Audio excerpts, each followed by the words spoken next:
जाता है, शुक्र से देखा जाता है। शारीरिक सुख, क्या वो इस प्रकार के सुख देने के लिए, दाम्पत्य सुख देने के लिए इस तरीका की आपस में कोऑर्डिनेशन है कि नहीं है। दूसरा, बुद्ध से विचार, फिर उसके बाद देखा जाता है संचार। संचार माने आपस का कोऑर्डिनेशन, कम्युनिकेशन स्किल, उनका आपस की जो केमिस्ट्री है वो किस स्तर की है।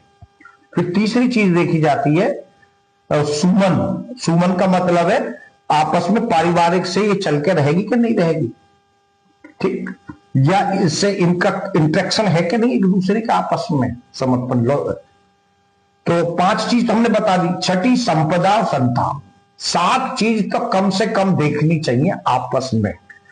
5 चीज तो क्रॉस करके, और 2 चीजों को सिंगल सिंगल, उसकी भी देखो उसकी भी देखो, मैं सबके साथ करूं, तो निश्चित रूप से कुंडली मिलेगी और भगवान की दया से वो रिश्ता भी काफी समय तक लंबा दीर्घता से चलेगा।